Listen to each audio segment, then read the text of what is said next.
Well, greetings, Cap fans. Welcome to a very special episode of Captain America Comic Book Fans Podcast. It's episode 285, and I'm your host, Rick Verbanis. I've got a co host. You know his name. It's the best gosh darn one out there. His name is Bob Lucius. Oh, Bob. It's swell. They tell me I'm maladjusted. And though it may cause my patients distress, somewhere in heaven above me, I know that my mama's proud of me. Mama, because I'm a dentist and a success. Say ah. What does that? This sounds. Was that from Little Shop of Horrors or Yes. something? Yeah. It sure was. Yeah. All right. Steve Yeah. Martin, right? Yes, it was Little Shop of Horrors, specifically the 1986 movie, where Steve Martin played the masochist dentist with the jet black hair. Such a fun movie. It was a fun movie. Yeah, but I haven't seen that in ages though. Rick Moranis as well Yeah. Uh was huh. in that. Oh, what was Uh-huh. it? Seymour. Right. There you go. There you Yeah. go. And so, Bob, why am I greeting you with a Little Shop of Horror quote? Uh, Well, you just said it, kinda. Seymour. No, no, Seymour. no. Just Feed now. me. Just now. You were so close. At the very last, he goes, "Say ah." Say Oh ah. God, it's right there in front of you. I don't know, man. I don't know. Who's our guest today? Adam Hughes. And what is Adam's signature on all of his art? Oh, for crying out loud. I don't have any of his art, Rick. I wouldn't know. Oh, it's the capital A, capital H exclamation point. Oh, all right. Well, Yeah. okay. And All right. today we're saying ah. We've got Adam Hughes on the show, and Yes. we couldn't be more excited to have Yeah. him on. Yeah. Been a big fan of his artwork going back to the early 90s. In fact, I will be sharing an image of me from 1992 with Adam Hughes at a convention in Atlanta where he does a Batman sketch for me. Uh, and oh my goodness, not only do I have hair, but you should see the pimples. It's not a flattering photo, but it is history, Yeah. and so I've been a fan of Adams going back all the way to that time. So we have him on the show today because he has also done some Captain America work, and we actually covered it in the last episode where we brought out and we covered panel by panel the 4 pages he did in Captain America 701, which was a World War II kind of story flashback, and then the 9 page story he did about Nick Fury, who was talking about Captain America in Marvel #5. So that, but he also has done a ton of covers for Cap. But also, we just want to talk about his career. So we'll be bringing Adam on the show here shortly. I've been looking forward to this so much, Rick. And I don't know. I've never met him in person, but I'm looking forward to finally getting this opportunity. Yeah, yeah, it'll be a great conversation because he, believe it or not, he is a Cap fan. So I can't wait to dive into that. But speaking of Cap stories, Mhm. we kicked off now. When you're listening to this, it's going to be, you know, the first Wednesday in April when the day it comes out. But when we're recording this today, uh, March 22nd, we actually kicked off our Cap Madness bracket for this year. This is, I think, the sixth one that we've done. Mhm. And this year, the theme of the bracket is favorite Captain America stories. So we have, and based on people's votes, is where the seeding was. And so today we kicked it off with seed number 1 going up against seed number 32. And I can't believe I didn't include this with I put out like 30 some stories, like, and said if people have others that they want to add, feel free. And actually, there, I don't know, maybe 8, 9 or so people suggested stories I hadn't thought of, and you suggested one. I can't believe I didn't think of this one, and that is Captain America Mythos Mm, from 2008, the one shot by Paul Jenkins, who we've had on the show, and yeah. Paulo Rivera, who we've had on the show. And I can't believe I didn't think about that one. But that is number 32 based on the seating. So we have Cap, the first seating is the one who got the most votes is Captain America No More, which was the Mark Grunwald story from 1987 to 1989. It's a fairly long story. It covers Captain America 332 to 350, where Captain America is basically resigns as Cap and becomes the captain. Mm. And so that is number one. So I don't think Mythos has a good shot at this, at least based on the early results from the first few hours. We've got I want to say like a few dozen different votes in, and spoiler alert, 94% of them are going to Captain No More. Well, yeah, it was going to be a tough slog for Mythos. It's such a great book, though, and such a beautifully rendered a version of Cap's origin story and the early days of his career. And but it's hard to compete with such a as I said in my comments, a milestone event as Captain America No More. So Yeah, but I'm so glad you recommended. yeah, it was such a great. I mean, it was very comprehensive,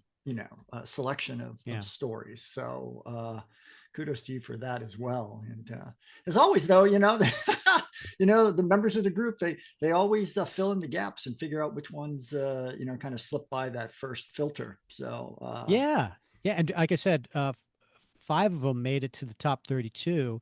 The other ones, again, I can't believe I didn't really think about this one. Fallen Sun, the yeah, death of Captain America, that 5-issue miniseries that came out that was written by Jeff Loeb and had a different artist for each one. yeah, Um, and also the Captain America Truth, Red, White, and right, Black. sure, yeah, Forgot yeah, about that one. And yeah, and one of my all-time favorites, Adventures of Captain America yeah, miniseries, with Fabian Nicaea, and who we've had on the show, yeah, and Kevin McGuire. I can't right, believe I forgot that one. yeah, yeah. There's so much to pick from, Rick. I know. Gosh, we're lucky. I know. Yeah. But every day, go to the Facebook group at noon Eastern time. We will have a new one for you to vote on. And again, it's not the best story, it's your favorite story. So, love seeing the comments in there of why people, this particular story meant something to them. You might see a little politicking going on. And then Tom Boyd, God bless him, he does these little diagrams of like a fight card, and it's this versus this, and he Yeah, puts the covers up. I love yeah, that. yeah. That is awesome. Oh, and Bob, I would say also for our listeners, make sure you stick around to the end of the episode because Adam Hughes is actually working on a commission for me, and we will share what that looks like at the very, very end of this episode. I will give you a hint. It is a female character that ties in with Captain America. Oh my goodness. This could be there's any number of potential characters that could be. Listeners, I hope you are placing your vote right now. That's right. All right. Well, I think Adam's been waiting a little too long in the green room. Let's get to him. All right. Our guest today is a comics creator and illustrator best known for his renderings of pinup style female characters and his cover work on titles such as Wonder Woman and Catwoman. Throughout his 35 plus year career, he has provided illustration work, including over 500 covers, for companies such as DC, Marvel, Dark Horse, Lucasfilm, Warner Brother Pictures, Playboy Magazine, Sideshow Collectibles, and many, many more. Cap fans know him from his amazing variant covers, or his World War II pages in Cap 701, or the 9-page story The Best of Us in Marvel 5, as well as his Avengers 4 homage in the 2021 Captain America Anniversary Tribute. We are excited to have Adam Hughes join us today. Adam, welcome to the show. Hey there. Hey everybody, thanks for having me. Yeah, you covered some bases right there. I was like going, did I do that? I guess I did do that. Okay. Thank you very much. And yeah, let's get into some Captain America stuff. And we want to definitely talk about that. But before we do, we want to talk just briefly about your pre-career days. Um, so, can you tell the listeners a little bit about the box of comics you got at age 5? Oh, you've done your research. Yeah, my comic reading career started around I was maybe 5, I think. And my older cousins, who had grown up in the '60s, uh, were handing down their collection of stuff, and it was a big cardboard box full of comic books, and one issue of National Lampoon, which had an exposed boob in it. And when my mom saw me thumbing through that, she, no, no, no, no, just give them the comics. Um, and it was my cousins, Larry and Bobby, were obviously very hardcore Marvel fans because there wasn't a lot. There was a few World's Finest in there. There was some Richie Rich, little hot stuff, things like that. Some Archies, um, uh, Betty and Veronica Digest. That's very important for a young man growing up. Mm-hmm. Um, Mm-hmm. the But I remember the first few comics that I thumbed through, and the first one was Fantastic Four '81 when Crystal joins the Crystal of the Inhumans joins the Fantastic Four to replace the then pregnant Sue Richards. So that was my first comic book, and then the second one in the pile was FF Annual '82. No, FF Annual 2, excuse me. The one that had it was inked by Chick Stone over Jack Kirby, but they in the back they reprinted FF number 5. It's like here's Doctor Doom this week, and this is how he was like a year and a half ago. Um, and then there was the third comic, Tales of Suspense 65. Am I getting that right? Nice. Am I getting that right? Nice. The Secret Origin of the Red Skull. Yep. I always forget if it's 65 or 66. And Whatever it takes. um, I remember that was the first comic that ever scared me because I was just a little kid, and I was afraid. I Mhm. was afraid of everything. When I was 12, my mom took me to see Alien, and I watched Alien like this, and my Ah. my mom looked at me in the movie theater and said in a full voice, "Does that make it half as scary?" And I was like, "Okay, okay, all right." But I remember reading through it, and it's the secret origin of the Red Skull. Who's the Red Skull? But oh my goodness, you know. And there's one page where you turn it, and this is one of the reasons why to this day, when I'm storytelling, when I'm doing interior pages, I love a reveal that's on a page turn. Because like Mhm. if the reveal is on your right hand page and you're starting at the upper left hand corner, you might catch that reveal out of the Mhm. corner of your eye. Mm. That's human nature to sit there and go, there's something amazing blowing up, you know. And this reveal is like you turn the page and it was like a bomb, a burning European town with bombs exploding and a superimposed red skull head drawn as always masterfully by Jack Kirby. And I remember, and to this day when I look at it, I remember it giving me nightmares as a kid. Uh-huh. Wow. So, so from that, I think all of us growing up had a favorite title or a favorite character. Did you? Yeah, it was Cap. Um, Now I say that because for some reason every American boy is born with pre-existing knowledge. They come out of the womb, delivery day, they have pre-existing knowledge of fire trucks and Spider-Man. It's like every it's some American boy thing. Maybe they're in the womb. Maybe they're like like in a subway. They've got your billboards plastered along the subway walls, and it's Spider-Man comics.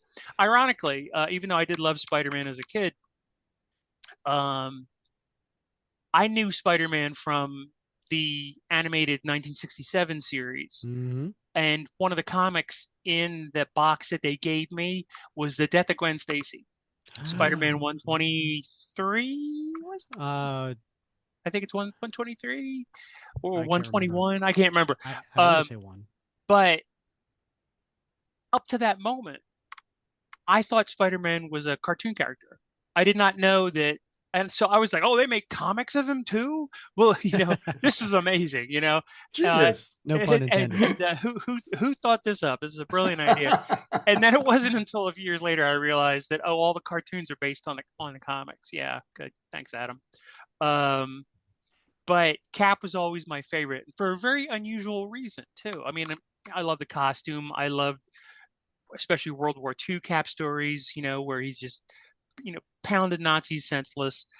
Um, Within a year or two of me getting that comic book, Tales of Suspense, Secret Origin of the Red Skull, I started learning about World War II in school, and I went, and I'd grown up on Superman and Batman, living in Metropolis and Gotham City and made up. I knew they were made up cities. One of the things about Spider-Man that amazed me was like, wait, I can go to New York. I might see Spider-Man, Mhm. kid logic. And one of the reasons why I loved Captain America so much was when I learned that Nazis were real, that World War II was real, that this Adolf Hitler guy was real. Well, by, the power of logic, that means that Captain America and the Red Skull must be real. And Hmm. for some reason, Captain America had that extra oomph of realism to me because he was grounded in a real historical event that I was learning about at school. So Mhm. consequently, I did very well in history at school, and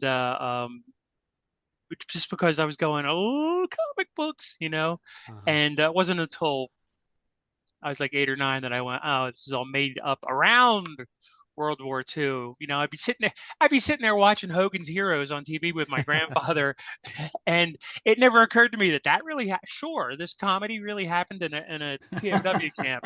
Yeah. Um, but that's when I started to wise up and go, oh, some people have made fiction of and surrounding the Second World War. But Mm. that's one of the reasons why Cap got the hook in me, and the hook stayed.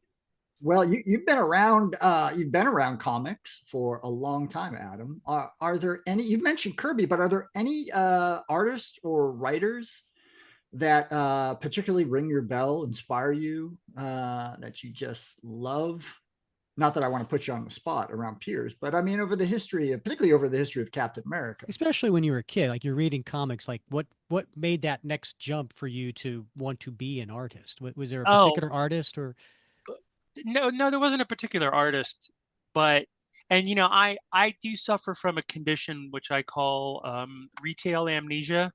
And it's like when I'm sitting here by myself, picking my nose and drawing comics and just being a bum, I can name every favorite artist. I can Right. name every comic that's had an impact on me. The minute you ask me, it's just and all of Sure, a sudden, sure. and Yeah.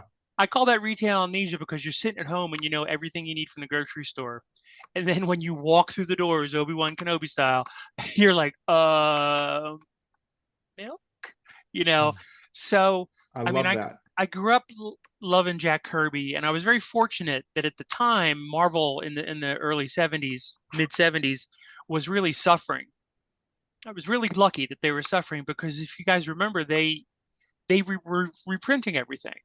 They Hmm. had like Marvel Triple Action and the Hmm. World's Greatest Comics, Marvel Tales, stuff like that, and that's where I was getting you know, I wasn't really into too many of the '70s artists when I was starting out. I was into '60s artists. I was into like Gil Kane drawing Spider-Man inked by John Romita or Jack Kirby inked by anybody.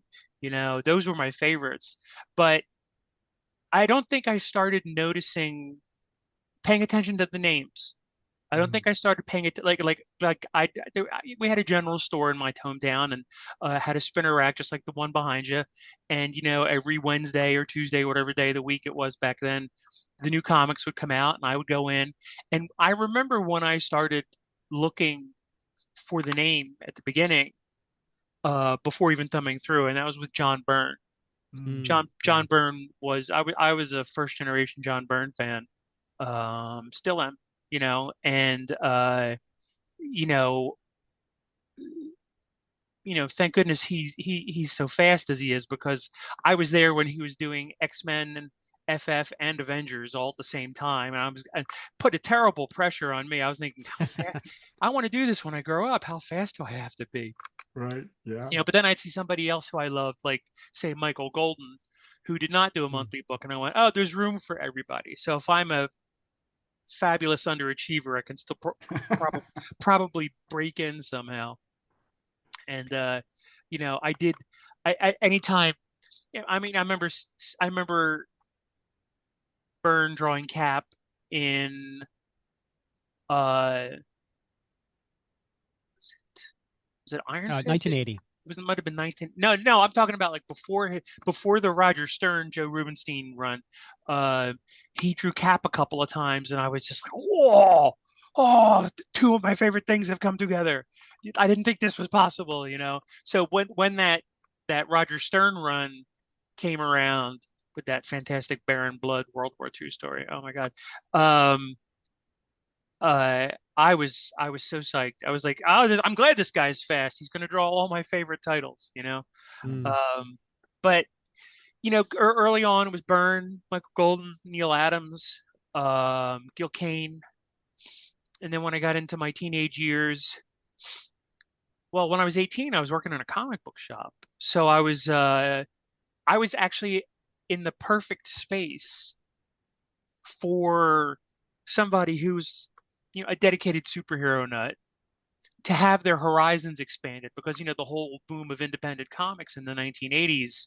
I was working in a shop that carried all of them. I didn't have to buy them to read them. I just had to wait for a slow point in the afternoon, and that's when I discovered things like Nexus and Love and Rockets, and then down even later down the road, Hellboy.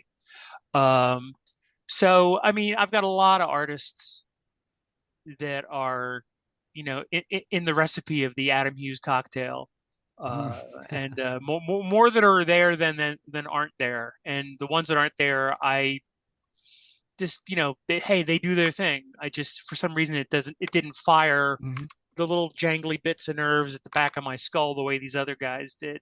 So, yeah, I think that's a nice cross section. Yeah. The world moves fast. Your workday? Even faster. Pitching products, drafting reports, analyzing data. Microsoft 365 Copilot is your AI assistant for work. Built into Word, Excel, PowerPoint, and other Microsoft 365 apps you use.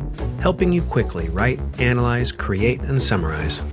So you can cut through clutter and clear a path to your best work. Learn more at Microsoft.com/M365 Copilot.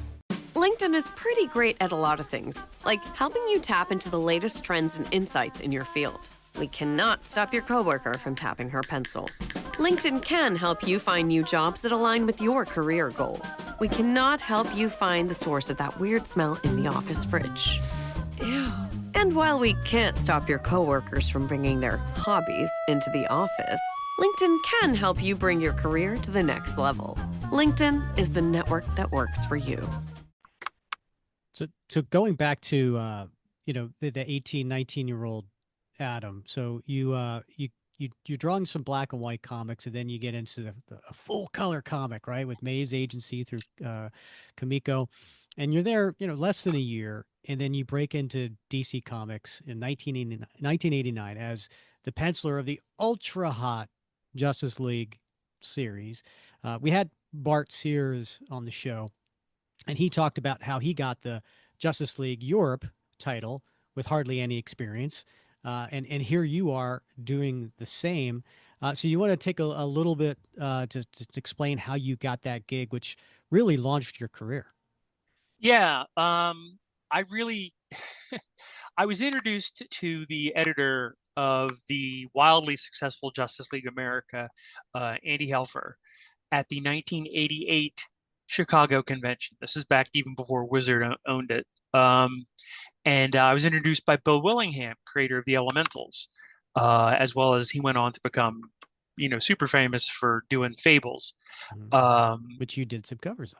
I did some covers. Most of my covers for Fairest, which was the spin-off, which gave me more excuses to draw chicks, which was Bill was smart about that. But Bill introduced me to Andy Helfer because Bill was doing some Justice League stuff. He was working for Andy, and Bill's like, "You got to see this kid. You got to see this kid." And I showed Andy my stuff in the summer of '88, and then I remember it was like the first or second week of February 1989, and I got a call from my editor at Kamiko saying, "Pencils down. We're on hiatus." And I was young and dumb, but I knew hiatus meant it's over, you know. So I was like, "Okay, thanks." And he said, "Look," and this is before the internet, kids.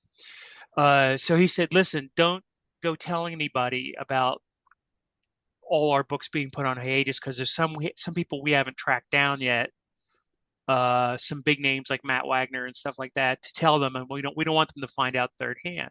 So I was like, "Oh, okay."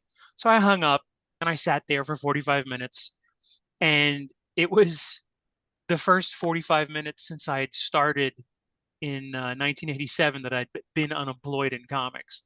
I was very lucky. I mean, anybody could get a job in comics back in the 80s.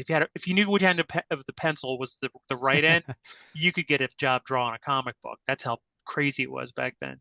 So I was sitting there for 45 minutes, just kind of, well, maybe I'll doodle something. I may have even doodled Captain America. And then I get a phone call from Andy Helfer at DC saying, "Hey, it's Andy. We met last summer. I heard you're out of work." And I was like, "It's only been 45 minutes and not everybody's supposed to know." So I did I'd had some sample pages already done, which got me my work at Kamiko, and he had seen the Maze Agency, so they just hired me on the spot. That's Hmm. amazing. Absolutely. And the rest they say is history. Um, and after doing interior sequential artwork for maybe like the first 10 years or so, you really shifted to mostly doing covers and making a career out of it. And I know you've said that you've kind of backed into that. Um, as I mentioned earlier, you're credited with over 500 covers, and the ones that are most notable are the 50 or so covers of Wonder Woman, the 40 plus covers for Catwoman, all between 1998 and 2008. And while your covers are absolutely amazing, your storytelling may be even better. Um, and maybe you could tell the listeners of, you know, what would it take for you to do more stories? And we'll talk about some of the stories that you have done, but you're so well known for doing covers, but you do amazing interiors. Well, I appreciate that. Thank you. Um, I do. I'm not at the moment doing any interiors. I'm taking a little bit of a break, but when people would come up to me at conventions and say, "How come you don't do more interiors?" Or even worse, say it on the internet, Hmm. uh, because they use all sorts of like, rude punctuation. Why don't you do more interiors? Uh, and my answer has always been, going back to the 90s when I became a cover artist, is I take the work that I get offered, and nobody was offering me interiors. I started becoming a cover artist because that's all I was getting. And I found that one of my favorite artists is Norman Rockwell, who, Mm. painted many beautiful covers for the Saturday Evening Post and Look magazine, and he could tell a story with a single image. He was as much a comic book artist as, me or Frank Miller or anybody, And I was like, okay, well, can I use covers to tell stories? And that has really informed my interior work, because it being able to get across one or more ideas in a single image is essential to, I think, a good comic book. Because I've seen some comic books where there's like front to back, it's 9 panel pages with 3 word balloons, per panel. And I'm like going, the artist really has nothing to do except draw a little head at the bottom so that the word balloons can be, pointing to a speaker. And I like, one of the things I love about comics, the storytelling aspect of comics, is that you can do two things at the same time, two different things at the same time.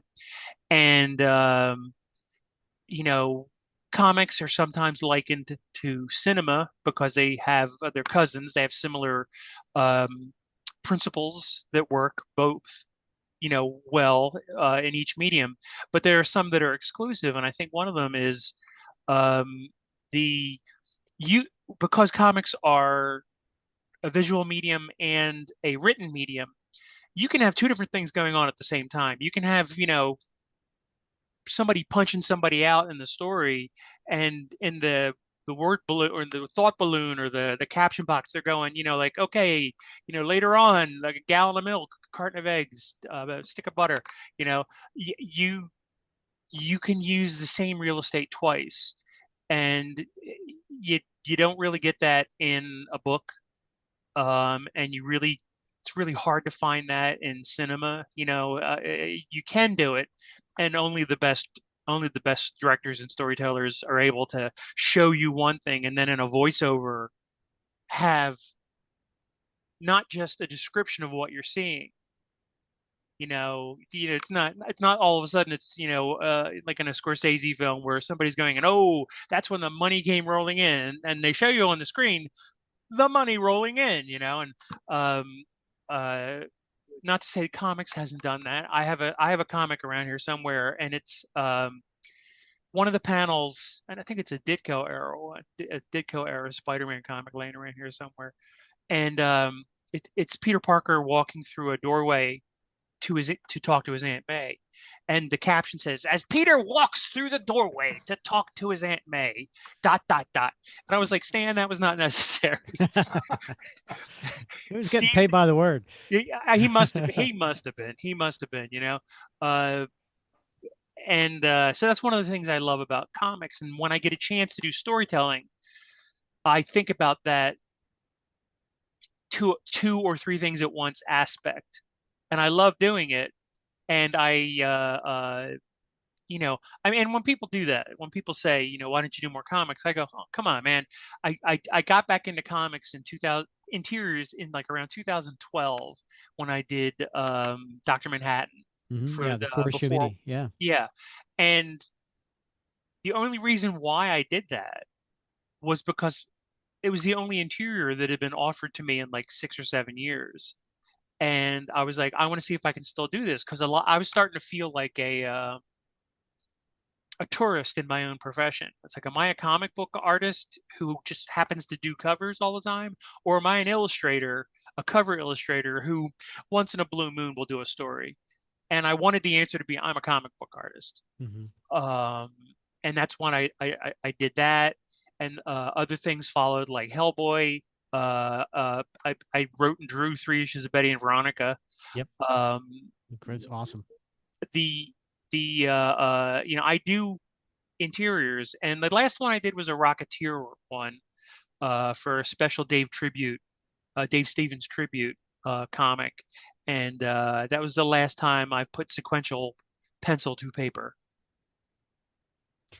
It's funny that you brought up the thing about it could do two things at once. We had Marvel VP Tom Brevoort on the show, and he mentioned the same thing. But the way he talked about it was that comics is one of the very, perhaps only thing out there that could stimulate both the left and the right side of your brain at the same time, for the reasons that you mentioned, right? Because there's the story that's going on, there's the illustration that's going on. And he also likened it to movies, but he threw in the with subtitles, so your brain is doing two different things at the same time. They're reading the subtitles, and then they're seeing the images of the. So yeah, absolutely understand where you're coming from on that. I know not everybody, as we have this Facebook group, and we also we have discussions in there, and not everybody's a fan of variant covers, Adam, but this guy is. And I own every one of your Cap variant covers because I just absolutely adore them. And so there's the MJ variant, there's the Cap breaking out of the ice variant, and then the flag wrapped around the Cap variant, and there's a Sam Wilson Captain America variant that you did. And then there's Cap's many lady friends that you did for Uncanny Avengers number 13, which I think is perhaps my favorite. But and I think that's all of them. There may be more. Now, I'm the youngest of 6. And I always ask my mom, like, I'm your favorite, right? And she said, of course you're my favorite. But then she'd go and tell all my brothers and sisters is one of those your favorite? one that really stands out to you that like that's my best Cap one right there. Wow, that's a good question. Um, and you talk about the variant covers, and I never planned on that. That's just the way that the industry has gone on. Right now, I'm the regular cover artist on Black Cat for Marvel, the regular A cover artist, and I feel like a princess, a pretty princess, because it's like, oh, I'm not just the variant cover artist. I'm not somebody who's getting residual heat from unhappy fans who have to, it's a 1 in 50 variant, and that's the only way you can get Adam's cover. Right. Yeah. I personally don't like that. I like it when Yeah. it's you, the company just makes 29 covers of this on the same book, and you pick the one you want. You can just buy it right, on the day. Favorite of those Cap covers. Wow. I think I gotta go with Cap breaking out of the ice. I think because that was the first one I did. That was the first time working with Tom Brevoort, and he said, do a couple of sketches. So I did a bunch of sketches, and one of them was like him, figuratively breaking out of the ice, and he went with that one. And I was like, a couple of the others, you can see his face more, and Tom knows what he's doing. So he said, no, I think that's the one that's gonna do it. And they let me do it. They let they let me have my fun with the costume. I think everybody should be allowed to put their spin on it. If Batman is allowed to have horns ranging from, um, gosh, it's cold out to, porn star, Right. I to this day, Swing. I don't know how Bernie Wrightson's Batman gets through any doorways, Um, and I love drawing Cap with the chin strap from the movies. I think I was going to ask you about We've that. had that discussion. Oh God, I think the chin strap is the greatest addition to Captain America since the round shield, and I love it. You're not a fan, huh? I'm not a fan of the chin strap.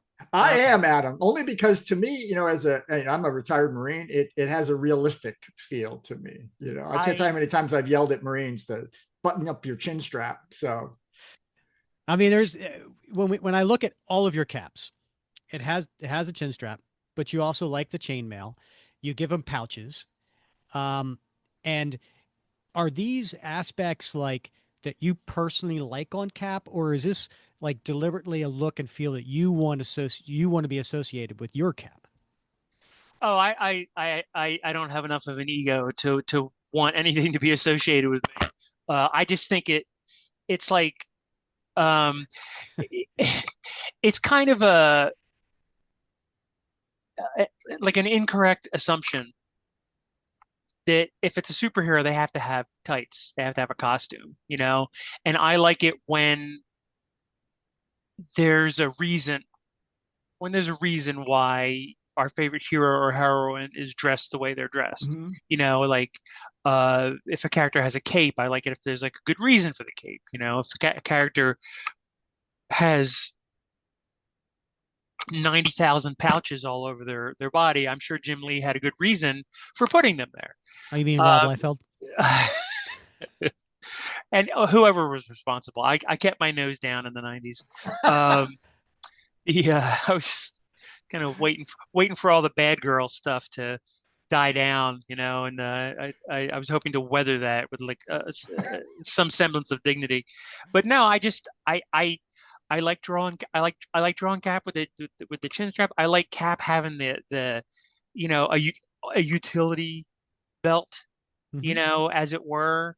I remember doing sketches of Cap years before where and other artists thought this up too, where his boots are actually not big pirate boots as much as they're regular military boots painted red, and they've got the duck waders over top of them, and they're just a little longer, so he cuffs them.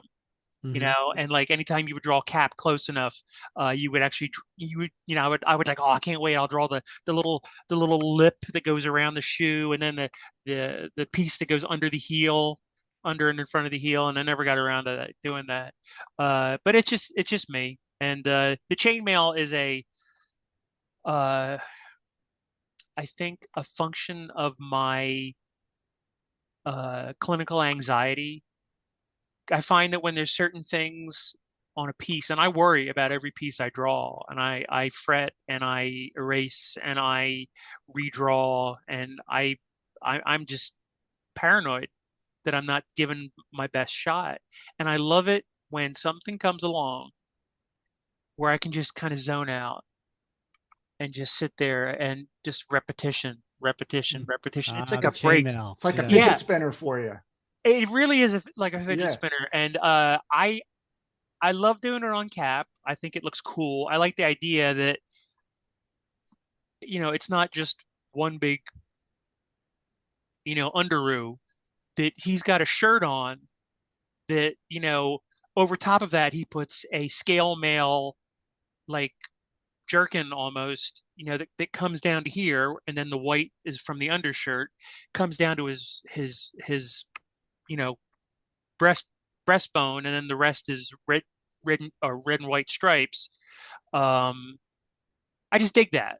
And another Marvel character that surprisingly did that for me was the one time I drew the Thing. Ah, I did an 18-page story for FF number 5 written by Dan Slott. It was the marriage issue where Ben and Alicia get married. And I got to do the bachelor and bachelorette parties. And I was like, oh, and I'm gonna have to draw the Thing. Yeah. And I was like going, I'm gonna have him in a tux the whole time. I'm gonna have him just the head come, coming out of a gigantic, sort of like David Byrne suit, and minimize my angst over all drawing all these rocks. And those rocks turned into heaven. I would I would just sit there doing the rocks, and I would put some really mellow music on, and then I'd save all the rocks for like the last 2 hours of the workday, and I would just kind of come in for a landing, and now I'm ready to go to bed. And I would draw the Thing again in a minute, just because drawing, the Rocky Thing, the second, not the oatmeal thing. I think the Mhm. oatmeal thing would be like the one went from like FF number 1 would be tedious, and when Kirby started to do the little tectonic plates, and Joe Sinnott was like, I got this. That it was so much fun to do. And Cap's mail is in the same ballpark. All right. I want to get back to that uniform because you mentioned the stripes, and I know with your covers that you do the coloring, and so I just want to say, hats off for you getting a pet peeve of mine right, because I mean I could be wrong, but it seems like you always get the stripe directly underneath the chest star the right color. Oh, red, yeah, Yeah. yeah. So Oh, so oh you and anybody that makes the middle one white needs to be taken out back and savagely beaten. thank you. Thank you. Uh, you know, because I mean, let's face it, if like if the bad guys are like, all right, we're gonna like the Fuhrer wants us to like go blow up, the munitions factory at the edge of town, and there's like a knock on the door, and somebody like cracks open the door, and there's the chain, and you can see a white star on a blue field with red underneath it. You've described Captain America. That's all you need, Mhm. And yeah, when I see white in the middle, something in I go all Forrest Gump, and I'm just like, that ain't right. That I'm not saying that's wrong, but that ain't right. So I am so happy to hear it. You've Okay. made Rick's night. So That's a yeah, pet yeah, peeve of mine. yeah. I have actually turned down buying some art because it was just wrong. Yeah. Um, it's there's certain things with all of our favorite characters that we simply either require or will not stand for. And if you love something that much that you have a solid printed engraved in metal, in adamantium, your list of do's and don'ts for a character, then you know what? You are into that character. You dig that character. And I appreciate you having that, because I can see a lot of the Captain Americas behind you, Robert, and a couple of them are white in the middle. Yeah, there's Uh-huh. probably a few up there. Yeah. Yeah. Yeah. So And it's nothing worse than when it changes in the same story. Then yeah, the colorist, that's just lazy. Come on, colorist. that's somebody being sloppy. Or, Yeah. in the old days, that could have been somebody at the printing plant who was getting paid 8 cents an hour to cut rubylith. Mhm. That at that point I go, it's nobody's fault, because somebody who isn't paid enough to care is in charge of putting these colors where they're going, and you wouldn't like it if you saw Superman and the reds and the yellows on his S were transposed. So, Exactly. So you've mentioned elsewhere when doing runs of covers, it gives you more freedom to not feel the pressure of having to do everything that you want in that one cover. That you can, experiment a little. And I think you referenced, your runs of Wonder Woman or Catwoman or so on. If you were doing a run of cap covers and you had that freedom to experiment a little bit, is there anything that you would want to try? oh, I mean, in terrible interview form, I can't rattle them off, but I know that while I'm doing them, if I was doing a run of cap covers, all these little ideas that just sat in the petri dish in the back of my brain will grow, and I'll be like, oh, we got to do this one like a Saturday Evening Post cover. Oh, we got to do this one, like it's a 1940s, GI illustration. It just everything. I would try to get everything under the sun in, Hmm. and you know, I would try to. I would. The nice thing about doing a cover run is you get the the need and the urge to do the money shot or the trope or the cliche. You get that out of your system early, and then you become kind of emboldened to be a little bit different. You know, um, I remember seeing this one Alex Ross Captain America cover where it was Steve going through an airport and he was in, the Avengers disguise, which is a baseball cap. Uh, my favorite thing in Ant-Man was Ant-Man going, we're not in disguise. We look like us going to a ball game. Uh, but it was like Steve in a jacket with some Yep. And a sunglasses over, crowd. and Yeah. and it's the crowd that's not noticing him, and up on the airport monitors is like Captain America, like wanted for blah. And I'm sure that if that was like the first Captain America cover Alex ever painted, he probably would have felt a little robbed, a little Mm. cheated. Like going, Yeah. I've waited all this time to do Captain America, and I'm drawing, I've waited all this time to draw Spider-Man, and I'm doing a Peter Parker cover. Um, so yeah, once you get that, I've mastered the money shot. Once you've assuaged that part of you, then you're open to go, oh, we're gonna do this cover as if it's, and then you get really creative. Mhm. And only once in a while do you have to, like, okay, we need another iconic shot. It's been 5 or 6 covers since we've shown the character in full, and every comic book is somebody's first, as they say. So you got to be mindful of going so crazy on your cover designs that people were like, what is this book? Who is this? Oh, okay. Um, but yeah, the one thing above all, and this has happened in the several times I've gotten to draw Captain America stories, is I would draw him punching people so hard that, like, like the laws of physics would change, like just the Yeah. universe would rattle. I always would joke, I want to do Captain America interiors because nobody's drawn them punching Nazis hard enough, not even Kirby, and people look at me in horror, like how dare you, and they open a fan and they get a touch of the vapors, and I go, I'm just kidding, but I'm going, I love the idea of Cap punching a German soldier so hard that his chin strap breaks, along with his jaw and most of his skull, and his helmet just goes flying off. Um, Or uh, the butt of the machine gun wood oh yeah, splinters. Mhm. thank you. Yeah. I've actually had that particular fight scene in my head for years. I said I want to be able to use this somewhere.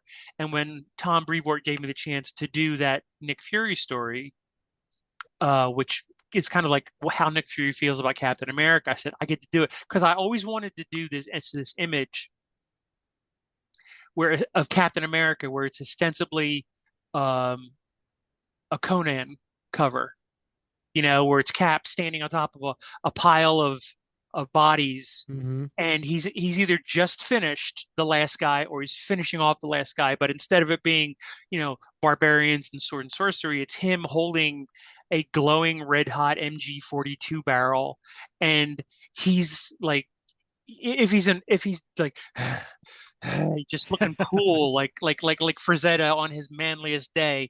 I said, oh, I got to draw that wooden buttstock on the MG 42 splintered, and then you have to in your brain go, ooh, somebody's head is responsible for that, or somebody's knee is responsible for that shattered piece of wood. Thank you for noticing that. That was one of my Oh, favorite little bits. we actually the episode before this, episode 284, we went through panel by panel of your four pages in 701 and then 9 pages in the Best of Us. So that was definitely one of the things that we talked about and we loved. So let's talk about 701 and the Best of Us. So this is your Captain America interior work, which 701 didn't come out until 2018, which was 30 years into your career. And it was written by Mark Waid. You illustrated the opening flashback scene, which takes place during World War II. And I want to talk about those pages, but first, I want to share something that you said at the time on social media. You shared the images and you called it a lifelong dream to draw. So, can you tell us why this was a lifelong dream? Well, that little 5, 6 year old kid who believed Captain America was real because, well, Hitler's real, World War II was real, why it makes no sense to a 6 year old. Like, how can part of this be real and part of this be made up? And I've always wanted to do a Captain America story, but I've always wanted it to be a World War II Captain America story. I mean, I'm happy to draw Cap, as the, Connecticut Yankee in King Arthur's court. He's one of the few and one of the only characters who doesn't have that irksome timeline behind him. Mhm. Like if you're reading the Fantastic Four, it's always been, but whenever you read Fantastic Four, it's been 9 years since their fateful flight, and you're going, ah, wait a minute, I've got an FF comic with Reed Richards talking to President Nixon, you know, and you have to do some mental, how has Franklin been? I remember being an when I was a Byrne X-Men fan, and I was still reading, and after Byrne had left and Cockrum had come back, and they got into the Mark Silvestri years, and I remember after 7 or 8 years, I went, how is Kitty Pryde still 14? And like, they've shown 14 Hanukkahs since, it's not like you could sit there and say, oh, well, time compression, time compression. I'm going, this character has actually gone through, it's like Calvin and Hobbes. Everybody's read Ah, Calvin and Hobbes, and every year Bill Watterson would do winter stories with the snowman gags and Calvin's presents and stuff like that. And if you if we go over there and get my hardcover Calvin and Hobbes collection, which my wife gave me, and if we went through and counted how many winters that little boy has gone through without aging, you you start to, oh, okay, comics. So Cap is the only guy. Cap's one of the only characters his story gets better and better the further away we get from World War II, which is a fixed time and place in history. If you think about it, like right now, Cap, you know, is like over 100 years old. He was frozen in ice for however many years, and the longer that time period of frozenness uh, increases, the more it increases, the better the story gets. If you think about it, when Cap was brought back in Avengers 4, he had only been World War II was only over for like 18 years. Mm. It was like Yeah. it was like, I'm a stranger in a strange land. What is this new world? It's like there's nothing new. There's Yeah. but now you bring Captain America from 1945 to 2026, it just gets richer and better and better. I mean, the more fish out of water he can be. That's one of the reasons I was slightly disappointed in the rollout of the Marvel movies that Cap's second appearance was in the Avengers film, because they had to give all the characters kind of the screen time, and I'm going, wow, we're literally missing out on the best time period in Cap's story, which is when he's starting to adjust to the the 21st century, and Hmm. it's The man at a we time. Yeah. man at a time. They couldn't really do a lot of it in the Avengers because they're telling an Avengers story. And then when they got around to doing a little bit of it in Captain America Winter Soldier, it's like that's great, but he's been in the future now for 2.5 years, however long it's been. It's slightly less impactful for me. So I love the World War II stuff. I love the fact that Cap's story just gets it's like taffy. It just gets better the more you stretch it out. And I wanted my first Captain America story experience to be a World War II one.